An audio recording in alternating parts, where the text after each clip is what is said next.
Olá, bem-vindos! Estamos chegando com o nosso Entre Linhas. Muito obrigado a você pela audiência, você que nos acompanha sempre.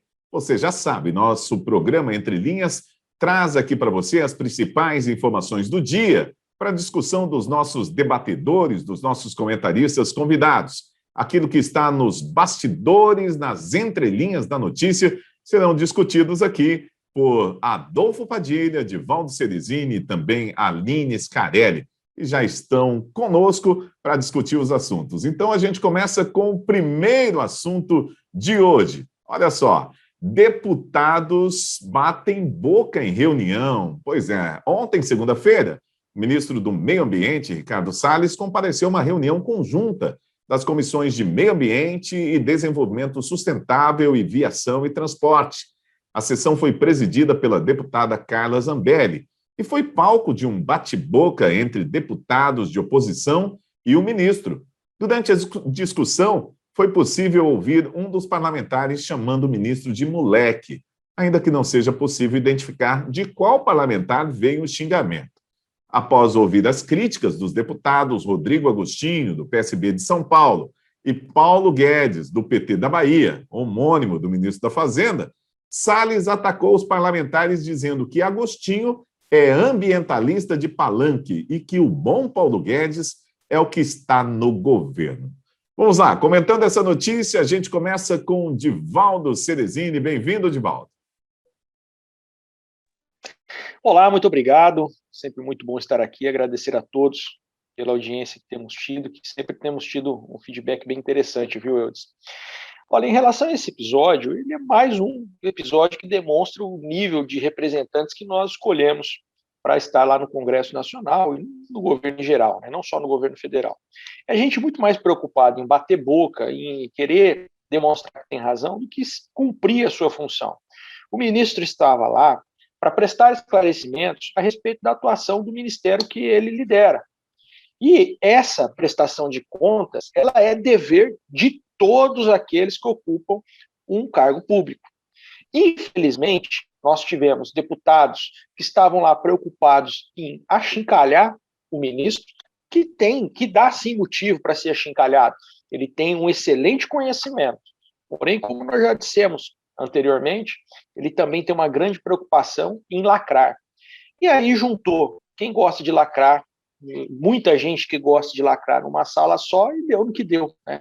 Em vez de ser discutido o meio ambiente, em vez de serem discutidas soluções para o meio ambiente, nós tivemos um bate-boca interminável. O que os deputados deveriam ter aproveitado essa oportunidade para fazer era discutir como recompor o orçamento de combate aos incêndios do Ministério, por exemplo, como restabelecer as verbas de fiscalização e, principalmente, como estabelecer metodologias de fiscalização que sejam eficientes para a proteção dos nossos recursos ambientais.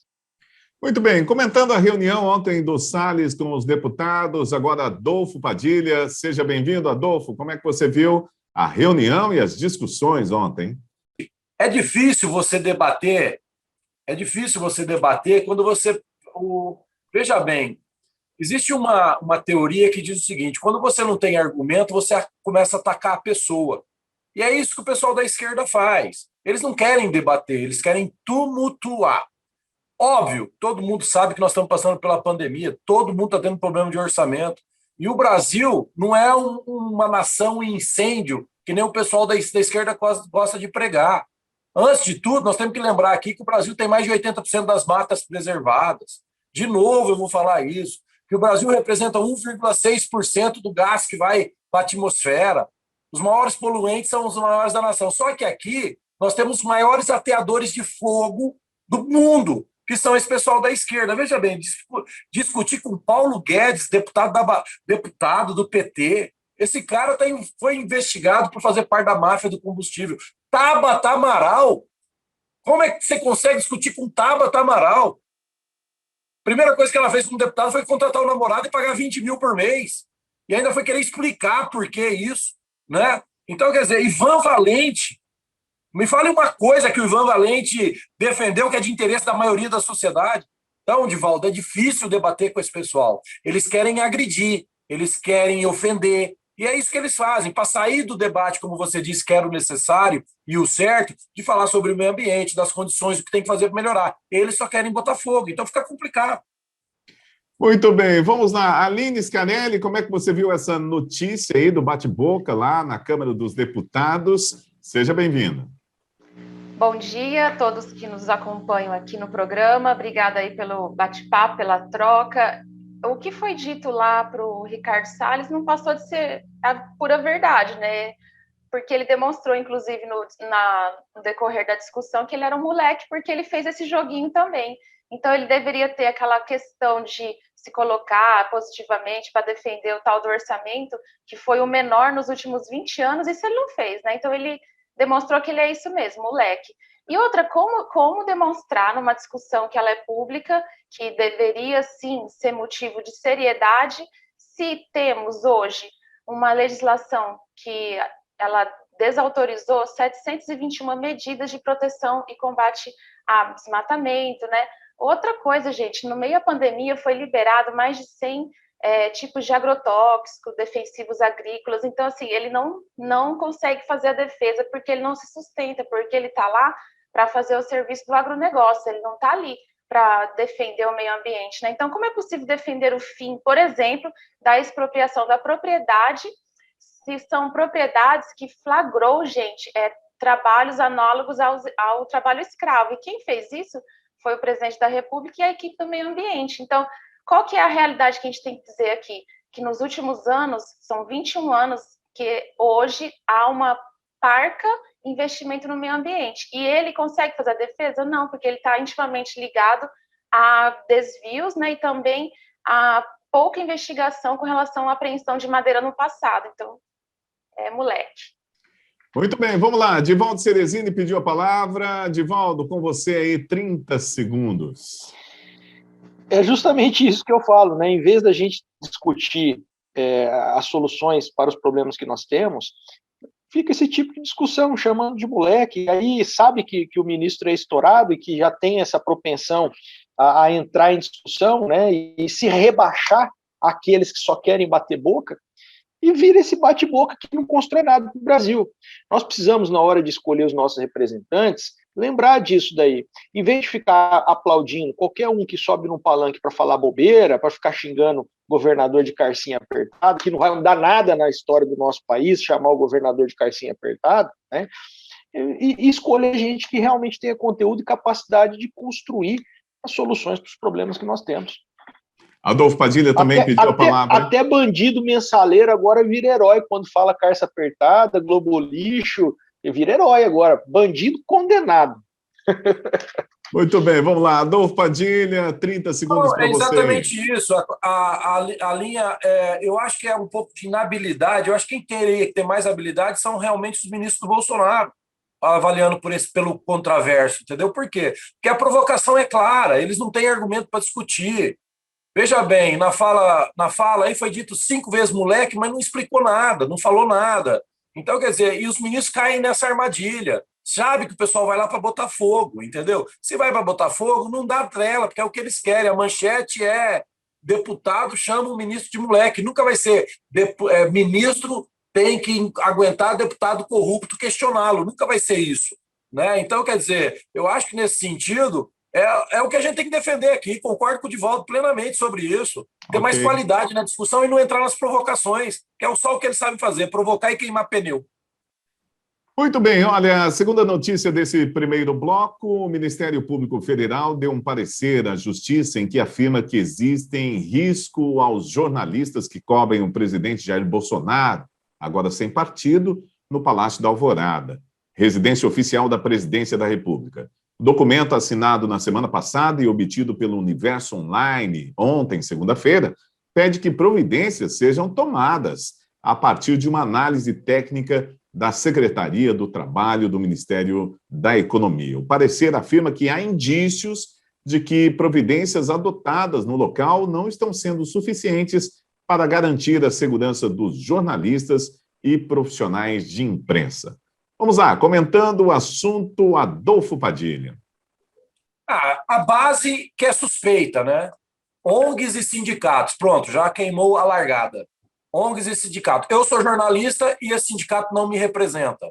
Ele não me representa quando ele se cala, quando vê o STF prendendo jornalistas sem motivo, quando vê o STF cerceando o direito de expressão nas redes sociais. Então, esse sindicato não me representa, porque eu sou um jornalista da direita. Ele representa os da esquerda, né? ONG é a mesma coisa. De cada 10, aí você pode separar 2 que realmente fazem um trabalho sério. E Ministério Público Federal, de vez em quando, infelizmente, existe também o ativismo no jurídico, né? Então, cai na mão de um cidadão ativista. Qual é a insegurança para os repórteres? É criar, sabe? Eles querem pregar no Bolsonaro que não mandou prender ninguém, no Bolsonaro que não tirou o direito de liberdade de ninguém, no Bolsonaro que defende a liberdade de ir e vir de todo mundo, no Bolsonaro que falou que a economia não pode caminhar longe da saúde e vice-versa. Eles querem colar no cara que ele é perseguidor, que ele é autoritário, que ele é genocida, que ele é SIDA, eletricista, cartista, tudo que é SIDA na cabeça do pessoal da esquerda é o Bolsonaro. Então a gente tem que, não me representa, isso é mais um golpinho de ações e atuações que eles querem fazer o tempo todo para tentar colar nesse governo alguma coisa que esse governo não é. Muito bem, vamos lá. Comentando esse assunto aí, Aline Scarelli, como é que você vê? Você acha que há insegurança para os jornalistas que acompanham ali o presidente todos os dias na saída da sua residência? A insegurança, ela existe, tanto na forma como materialmente. Primeiro porque o Brasil registrou 150 violações à imprensa, segundo a ABERT. Quem é a ABERT, pessoal? É a Associação Brasileira de Emissoras de Rádio e TV.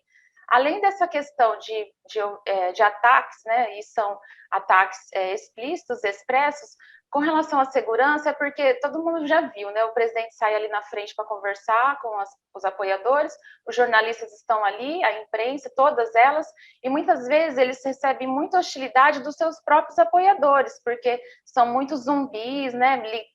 Liga ali o berrante, e o pessoal vai muito na manada sem muito refletir. Agora, sim, o jornalismo ele tem um papel fundamental na democracia, que é trazer a notícia, e ela tem que ser uma notícia imparcial. É isso que a gente tem que ter em foco. Imagina o seguinte, que existe uma estrutura inteira desse governo federal que visa impedir o trabalho da mídia, porque ele usa do gabinete do ódio para produzir fake news. Isso não sou eu que estou inventando, é objeto de inquérito, inclusive. A gente teve uma eleição em 2018 recheada de fake news. Então, você imagina como é difícil a imprensa nesse Brasil trabalhar, tanto os independentes, como aqueles grandes mídias, como os apoiadores também, porque os apoiadores do presidente também sofrem violações, porque a todo momento ele tem que ter uma manobra para poder agradar e desagradar, porque depois vai puxar a orelha. Então, a insegurança, ela é tanto na forma como materialmente, porque fisicamente eles também sofrem represália. Em nenhum momento o STF mandou prender nenhum jornalista. Isso não existiu, tá? Muito bem, olha, a gente vai agora com o Divaldo Ceresini comentando aí essa situação do Ministério Público Federal. Será que existe a insegurança para os jornalistas, Divaldo?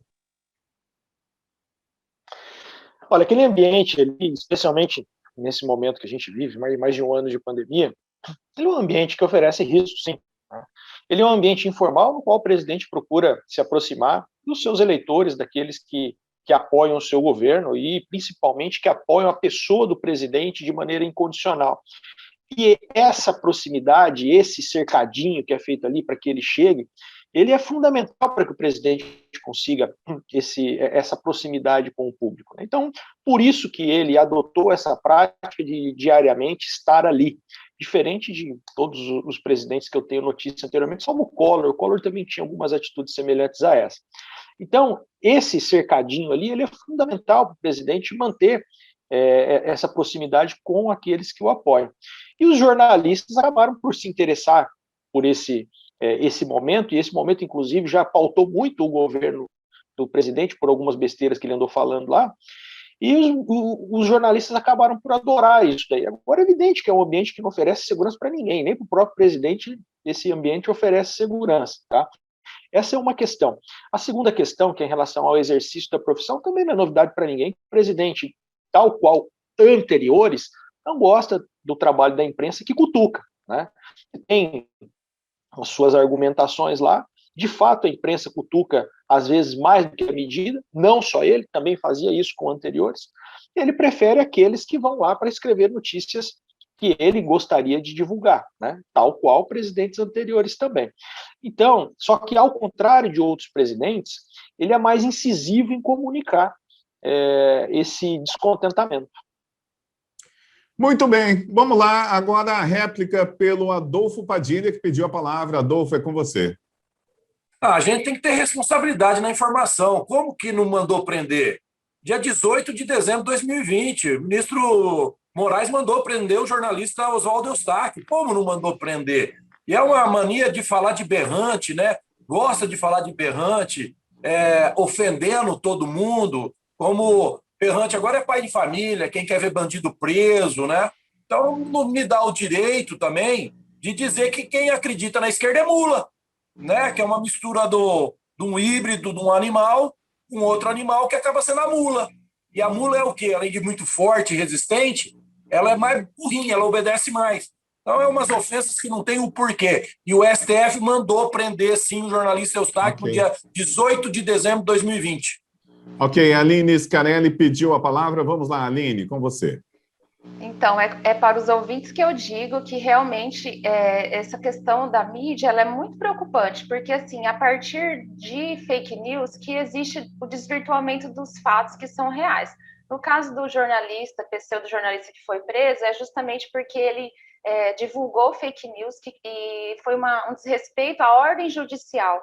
Então, ele tinha uma ordem judicial que ele tinha que cumprir, ele não cumpriu, e a partir de um pedido do MP que foi autorizada a prisão. Então, a gente tem que esclarecer, ele é réu, ele cometeu uma ilegalidade, por isso da prisão. É porque, assim, a gente não pode cometer crimes imaginando que vai sair ileso sobre a pecha de liberdade de expressão. Essa liberdade de expressão, liberdade de imprensa, ela tem limites, ela não é absoluta. Então, é sobre isso, é para os ouvintes que eu digo, para não ter nenhuma mácula aqui no programa, pessoal. Muito bem, pessoal, nós vamos para um rápido intervalo aqui no Entre Linhas e voltamos já já, daqui a pouquinho, com mais 2 assuntos para a gente discutir, tá bom? É daqui a pouquinho.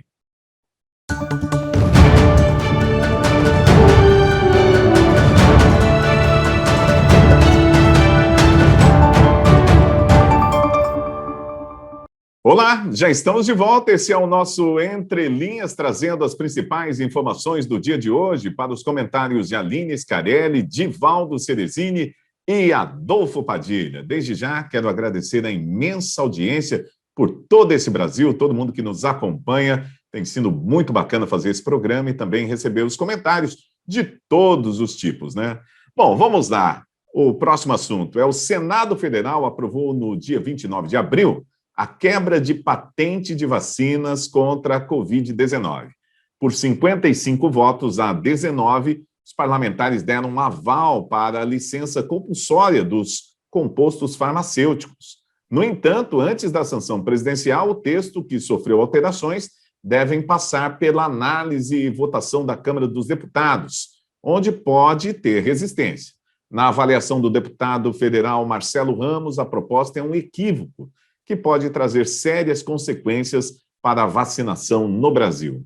Vamos lá, Aline Scarelli, você acha que a proposta é um equívoco ou você acha que a quebra de patentes ela deve ser mantida aí pelo Congresso Nacional?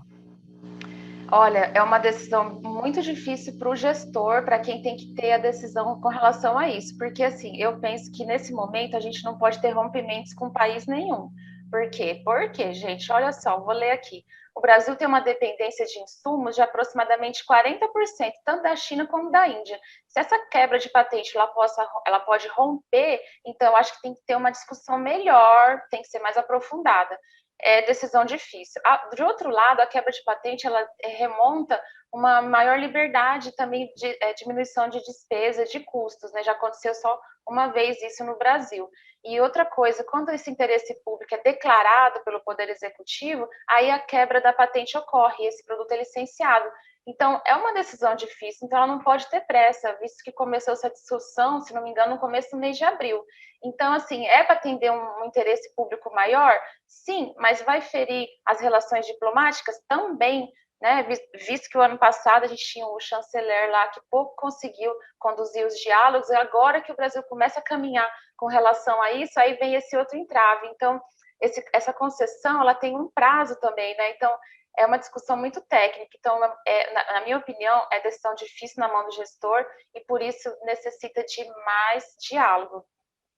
Muito Boa bem, sorte para Edivaldo quem precisa Ceresini. decidir. Está voltando para o Congresso Nacional, provavelmente para mais diálogos, né? Para a Câmara dos Deputados, precisamente, essa posição dos senadores da República. Como é que você vê a quebra de patentes aí? Sem dúvida, nós vivemos um momento sem precedentes na história do Brasil e muitas mortes, é uma doença muito grave e que exige uma ação rápida dos governos para que nós tenhamos um combate efetivo dessa doença. Infelizmente, nós nos perdemos nesse combate, demos muita cabeçada até agora, e eu entendo que quebrar a patente dessas vacinas vai ser mais uma cabeçada que a gente vai dar com efeitos muito maiores do que esses que a Aline citou, inclusive. Quando você quebra uma patente, e é evidente que esse momento nos deixa bastante ansioso para acabar com essa situação, você pode até conseguir montar fábricas e conseguir fabricar esse IFA, né, e produzir as vacinas. Só que o Brasil ficará marcado eternamente como um país que não respeita a propriedade intelectual alheia. E aí, quem que vai confiar em trazer produto para o Brasil, sabendo que se aquele produto realmente for se tornar bastante relevante para a sociedade, ele não vai ter retorno algum, porque a patente dele pode ser quebrada. Então, nenhum outro país do mundo que eu tenha conhecimento adotou esse tipo de atitude, porque ele tem esse prejuízo no médio e no longo prazo, que muitas vezes chega a ser irreversível. Então, nós precisamos, sim, combater a doença, mas nós precisamos respeitar os brasileiros e respeitar aqueles que construíram a solução da vacina. Muito bem, Adolfo Padilha, para comentar esse assunto. Adolfo, traz aí para a gente a sua opinião sobre a quebra de patentes das vacinas. Eu acho que o momento é impróprio. Eu acho que a necessidade é real, mas o momento é impróprio. Eu creio que agora o Brasil não tem autonomia e nem condições de começar a produzir ter todos os insumos que se faz necessário para produzir uma vacina. Então, hoje mesmo o governo anunciou a compra de mais de 100 milhões de doses da Pfizer, por exemplo. Não tem como, mas eu acho que é um procedimento que tem que acontecer.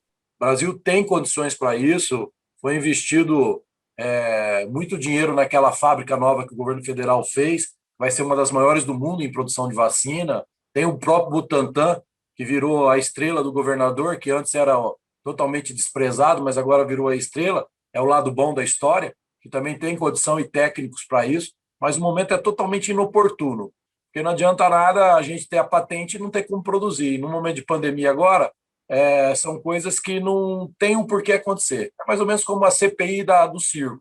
Não era o momento e não era oportuno. E a patente da vacina agora é a mesma coisa. Muito bem, Edivaldo Ceresini pediu a palavra. Edivaldo, 30 segundos para você.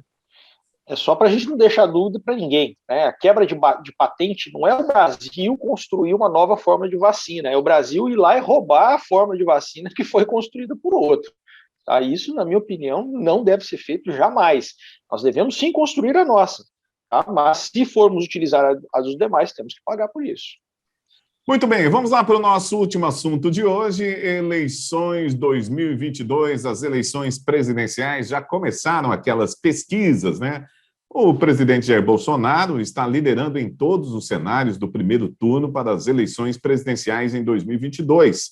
O levantamento foi realizado pelo Instituto Paraná Pesquisas, com os eleitores do estado de São Paulo e foi divulgado ontem pela manhã.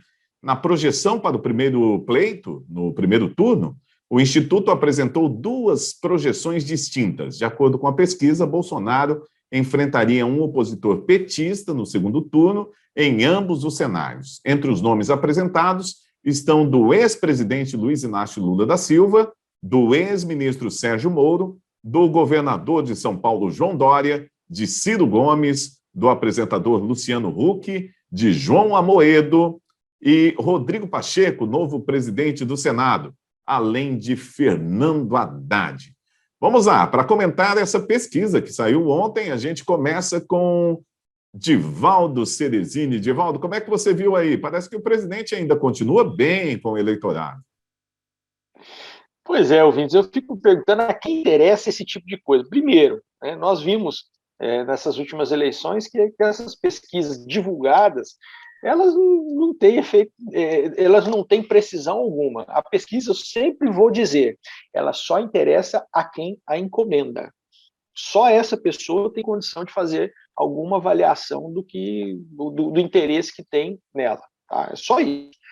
Outro interesse que tem, na minha opinião, é tentar fechar a visão do eleitor sobre alguns poucos nomes, para que haja uma polarização e dois fiquem em evidência. E nos condenando a continuar sempre com os mesmos políticos eleitos, e não termos a renovação que, pelo menos, eu percebo dentro do ciclo que eu vivo, que todo mundo quer. Se nós queremos renovar, nós precisamos, em primeiro lugar, ter políticos que governem e não que fiquem eternamente em campanha. Nós vimos o João Dória, eleito prefeito de São Paulo, começar a campanha para ser presidente da República, depois virou para governador. Nós vimos também o nosso presidente Jair Messias Bolsonaro ser eleito e continuar a campanha até hoje. Nós precisamos de gente que governe quando é para governar e que faça a campanha quando é para fazer. Nesse momento, nós precisamos de gente que governe. O momento de campanha é de meados do ano que vem em diante. Muito bem, Aline Scarelli, o Instituto Paraná dizem que foi um dos institutos que mais acertou nas pesquisas da última eleição. Você acha que essa pesquisa dá para confiar? Talvez nesse momento ela represente a realidade, mas a gente tem muita água para passar embaixo da ponte, né? Por exemplo, nós vamos ter a CPI, que vai trazer à tona e vai vir com muitas questões com relação à pandemia, temos também as questões das rachadinhas, temos a ligação do presidente com a milícia, então isso tudo vai vir à tona. Então o cenário de hoje é esse, vamos saber como é que vai ser o ano que vem? Só o ano que vem. Temos também outra questão, né, pessoal? O ano que vem possivelmente vamos ter debates, e aí como o presidente vai sair dos debates, visto que ele fugiu de todos, né? Eu rezo para não ter nenhum tipo de contratempo, nenhuma facada por aí, porque ele tem que se colocar na disputa com campanha, com debate, e também é o momento de mostrar se teve trabalho, se não teve trabalho, é para isso que serve a eleição. É interessante que o Divaldo disse, eu também penso a mesma coisa. Quando a pessoa é eleita, ela não tem que ficar 24 horas pensando na campanha e na reeleição.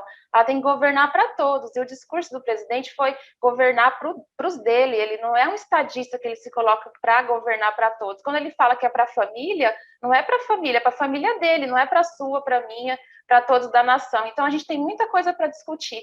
E a pesquisa Poder Data trouxe o dado que no país inteiro aumentou a desaprovação. 57% desaprovam a atual gestão do presidente. Então, tem muita água para rolar, vai ter debate, eu estou aqui ansiosa para ver a discussão. Muito bem. Bom, vou passar a palavra para o Adolfo Padilha. Adolfo Padilha, com você. Olha, eu fico impressionado como dá volta, cambalhota e chega no Bolsonaro. Não tem um comentário que não chega no Bolsonaro. A escravidão é culpa do Bolsonaro, a Segunda Guerra Mundial é culpa do Bolsonaro, família, rachadinha. Tomara que apareça a rachadinha em volume. Não tô, R$1,40 é a mesma coisa, mas o pessoal da esquerda é tudo de 30 milhões para cima. E até agora a imprensa não fala nada. Poder 360 era patrocinado pela Petrobras na época da Dilma e do Lula, né? Não tem por que mostrar uma pesquisa que o Bolsonaro vai estar ganhando. Então, nem com aprovação. Então, as coisas aqui para falar vai ter que ter argumento e conhecimento, porque aqui a gente se informa. Repito, Poder 360, Poder da Ata, essas pesquisas da Folha de São Paulo, essas pesquisas não valem nada. A do Paraná, realmente, nas últimas eleições, foi a que mais se aproximou daquilo que a gente via nas ruas, o que vocês não continuam enxergando nas ruas. E por isso que eu acho que o Bolsonaro é um forte candidato à reeleição, porque continuam mantendo o mesmo erro. A CPI vai deixar o Bolsonaro mais forte ainda, pode apostar. Grava o dia que eu estou falando isso, dia 4/5/2021, porque não tem como inventar, são narrativas. E a internet hoje, ela combate o dono da informação, que antes era 1 ou 2. Não tem mais dono da informação. Qualquer um que quiser pesquisar, ele vai na internet. Tem muita bobagem? Tem, mas tem muita informação correta. Então, a pesquisa hoje, para finalizar, concordo com o Divaldo, ela interessa a quem pagou. Não dá para levar fé na pesquisa hoje. Tem muita água para passar por baixo da ponte e muita água podre para desmascarar os que só fazem discurso. Muito bem, vamos lá. Aline Scarelli pediu a palavra. Aline, é com você a réplica. É com os ouvintes que eu falo aqui. Contradições, elas se apresentam, né, nos comentários agora expostos. Mas assim, pessoal, existem veículos de comunicação e não é porque eles trazem a realidade que eu trouxe, que é do Poder Data, né, Poder 360, que existe uma capivara, assim, eu quero dizer o seguinte, as pessoas fazem pesquisa, existe mídia, existe divulgação, e quando ela é contra o governo, quer dizer que ela não existe, quer dizer que é incorreto, que é desleal, não é isso. Eu acho que existe uma campanha eleitoral, ela serve para isso, para mostrar que o candidato, a reeleição ou não, trabalhou. É isso que a gente tem que observar, visto que em 2018 ele fugiu dos debates, agora eu quero ver mostrar a cara. Muito bem, Adolfo Padilha pediu a palavra. Vamos lá, Adolfo, 30 segundos para você, tá? Não é possível dizer que o cara fugiu do debate. Ele foi esfaqueado por alguém do PSOL. Sabe o PSOL, amigo do PT? E até hoje, desbloquearam o celular de todo mundo, né, Edvaldo? Só não desbloquearam o do Adélio. Por que será? Por que será que o celular do Adélio não foi desbloqueado? Porque o Santa Cruz da UB lá, né? Não é Santa Cruz o nome lá do militante, presidente da UB? Por que ele não entra com requerimento? Pelo contrário, ele entrou para proteger. Então o povo não é mais bobo, né? O povo já está mais ligado nas coisas. Muito bem, vamos lá. Divaldo Ceresini, com você a tréplica. Olha, esse negócio do Adélio é algo que realmente me intriga, viu? Porque o presidente foi atacado, já está aí há mais de 2 anos no cargo, ele controla a Polícia Federal e mostrou que é ele mesmo que decide quem é delegado X, Y, Z, né, nesses episódios recentes. E até agora não acharam nada além do Adélio. O homem era doido, né? O homem era maluco. Mas tem uma versão que defende outra, né? A gente tem algumas provar. coisas estranhas, né? Tem aquela presença lá no Congresso Nacional registrada, tem coisas estranhas por aí. A gente ainda tem um tempinho. Os advogados que chegaram em jato particular, tem tudo isso. Né? Quem pagou isso tudo, né? Eu vou passar a palavra para a Aline rapidinho, Aline, que a gente está encerrando o programa. Eu acho que a gente tem um compromisso de não divulgar fake news aqui, é importante, porque nós temos um espaço que ele é de rádio e a gente tem esse compromisso de não trazer inverdades nem fake news. Atrelar isso ao pessoal é uma tremenda fake news. Acho que a gente não pode fazer essa discussão tão desnecessária. Não é fake news, não. O cara é filiado ao pessoal. Você que está precisando ler, então, minha amiga, desculpa. Não me acuse de fake news. Vai ler a matéria. Muito bem. O cara era afiliado ao pessoal. Como não? Tá louca? Muito bem, gente. Olha, nós vamos encerrar o nosso programa de hoje. Muito obrigado. O Divaldo pediu a palavra ou não entendi direito aí? Acho que o Divaldo pediu a palavra aí. Aline, ó. Não, Aline, eu tinha pedido a palavra eu só tinha pedido a palavra para fazer aquele comentário que eu já fiz. Já fez. Muito bem. Valeu, gente. Nós estamos encerrando o nosso Entre Linhas de hoje. Muito obrigado a você que ficou na sintonia. Adolfo Padilha, Divaldo Ceresini, Aline Scarelli, muito obrigado. Vocês abrilhantam o nosso debate, trazendo opiniões divergentes, diferentes, para a formação aí do nosso telespectador, do nosso ouvinte, possa formar e afirmar a sua opinião também. Grande abraço para todo mundo. A gente se encontra no próximo Entre Linhas. Até lá. Valeu.